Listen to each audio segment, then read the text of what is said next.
ఇవాళ నేను TJR trust తరఫున అంటే దామచర్ల జనార్దన్ రావు గారి ట్రస్ట్ తరఫున నాగసత్యలత గారి చైర్పర్సన్ మా అక్క తన తరఫున నేను వచ్చాను మీతో మాట్లాడడానికి. రెండు చిన్న మంచి మాటలు మాట్లాడుకుంది. టీజేఆర్ ట్రస్ట్ స్థాపించినప్పుడు నలుగురికి మంచి పనులు చేయాలి ఆయన పేరు మీద అని మొదలుపెట్టింది. కానీ ఆ ట్రస్ట్ను ముందుకు నడిపిస్తుంది ఎవరంటే వాళ్ళ పిల్లలిద్దరు, అనీషా లక్ష్మి, తనూజా లక్ష్మి. వాళ్ళు జెన్జీ సంబంధించిన పిల్లలు, అంటే మీ జనరేషన్కి సంబంధించి మీకన్నా ఒక్కరు ముందు పిల్లలు అంతే, మా జనరేషన్ వాళ్ళు కాదు. కానీ ఇద్దరు ఆడపిల్లలు ఒక ట్రస్ట్ని ఎంత బాగా నిబద్ధతతో క్రమశిక్షణతో నడుపుతున్నారు అనేది మనందరం నేర్చుకోవాల్సింది.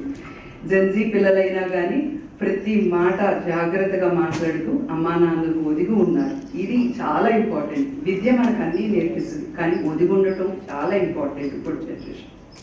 అండ్ నౌ ఇప్పుడు జనరేషన్కి అది చాలా ఇంపార్టెంట్. అదొకటి. రెండు, మనకి ఈ P4 అనే ప్రోగ్రామ్ని మనకి మొట్టమొదటగా మొదలుపెట్టింది నారా చంద్రబాబు నాయుడు గారు. ఇది ఏంటంటే మనలో మనకి మానవత్వం మేల్కొల్పడానికి ప్రతి ఒక్కళ్ళు ఇంకొక ఫ్యామిలీని దత్తత తీసుకుని మనం ఎంతవరకు హెల్ప్ చేయగలము. It's not only the financial. చాలా క్లియర్గా చెప్పారు ఆ రోజు కలెక్టర్ గారు మనకి. ఇది ఫైనాన్షియల్గా మనం హెల్ప్ చేయాలని కాదు, మనం వాళ్ళకి తోడున్నాము, అండగా నిలబడ్డాము అని చెప్పి కూడా చేయొచ్చు. అంటే ఒక చదువుకున్న వాళ్ళు ఎవరైనా కానీ వాళ్ళ తోడు ఇంకొకరికి మనం ఎట్లా వీళ్ళకి అన్నీ చేసుకోగలము అనేది మనం సపోర్టివ్గా నిలబడితే అది చాలు. దీనికోసమే P4 అనేది మనం పెట్టాము. అయితే ఇందులో టీజేఆర్ ట్రస్ట్ తరఫున మనం చేసింది ఇప్పుడు చాలా ఉన్నాయి. ఇందులో చిన్నపిల్లలకి 6th to 10th క్లాస్ స్టూడెంట్స్కి అందరికీ చదువు చెప్పించడం నుంచి వాళ్ళ స్కూల్ బ్యాగ్స్ కానీ కిట్స్ కానీ అన్నీ ఇచ్చాము. అట్లానే హెల్త్కి గురించి ఎన్నో క్యాంప్స్ పెట్టాం టీజేఆర్ ట్రస్ట్లో. అట్లానే మన పెద్దవాళ్ళకి సర్వేంద్రియానం నయనం ప్రధానం అన్నారు.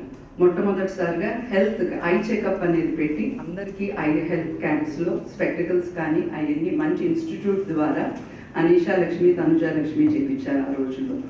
అట్లానే మీకు కుట్టు మిషన్లు కానివ్వండి, అట్లానే వీల్ చైర్స్, ఇప్పుడు 100 పైన వీల్ చైర్స్ టీజేఆర్ ట్రస్ట్ ద్వారా ఇచ్చారు.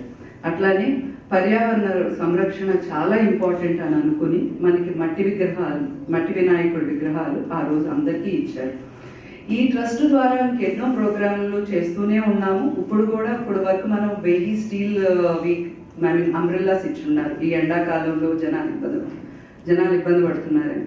అట్లనే మనకి చలివేంద్రాలు కూడాను ప్రతి సంవత్సరము పిల్లల దగ్గరుండి, ఆడపిల్లలైనా కానీ వాళ్ళే దగ్గరుండి, మీరు చాలా మంది చూసుంటుంటారు కూడా, నైట్ 11 అయినా 12 అయినా అనీషా లక్ష్మి, తనుజా లక్ష్మి ఉండి దగ్గరుండి ఆ వాటర్ చేంజ్ చేయించడము, మళ్ళీ కుండలు క్లీన్ చేయించడము, ఫ్రెష్గా మళ్ళీ చలివేంద్రాల్లో వాటర్ దగ్గరుండి చేయించి అంతా చేస్తున్నారు.